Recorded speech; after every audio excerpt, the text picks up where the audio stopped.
Hi everyone, I'm talking about whether Edward Snowden is either a traitor or a hero. So, is Edward Snowden a traitor who damaged national security or a hero who exposed illegal surveillance? My view is that he's both, but ultimately he's more of a hero.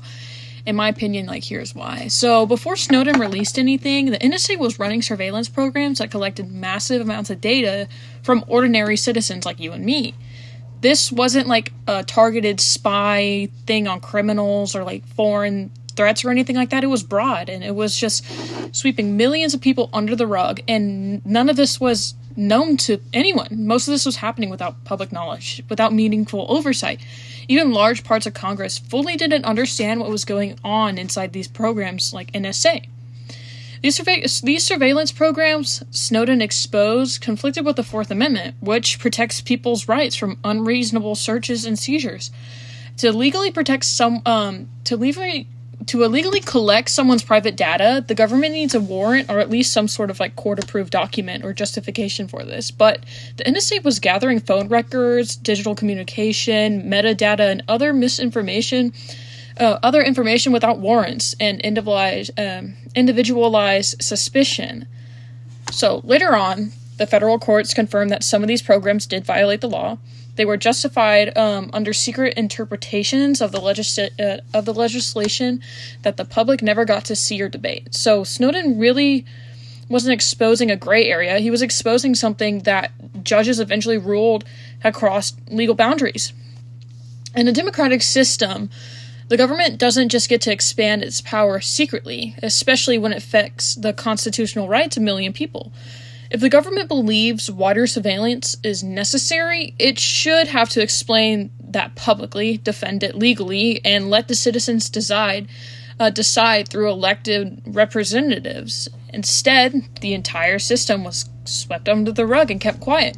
That means the public didn't really give consent, couldn't object, couldn't hold anyone accountable, and Snowden's disclosure forced that conversation into the open where it belonged in the beginning. Now, Snowden knew that coming forward would cost him his job freedom, and he's probably not even going to be allowed in the US or even return home anymore, but he chose to reveal the truth because he believed that the public had the right to know what the government was doing. And the impact was great, and it was very real. The courts ruled surveillance programs illegal.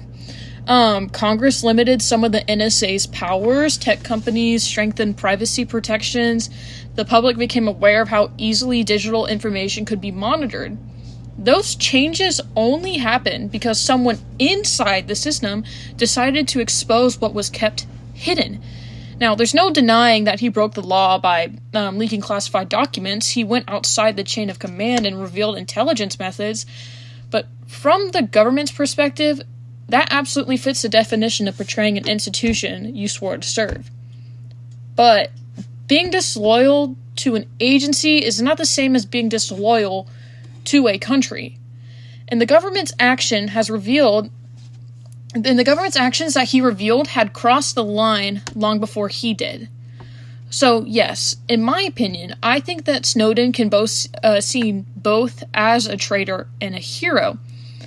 Example, all of this was swept under the rug, and we should know about this as U.S. citizens. But when you look at what he exposed, illegal surveillance and lack of oversight, and the violation of everything, I feel like in the end, he's more so a hero than he is a traitor. But he is somewhat both. Thank you. Bye.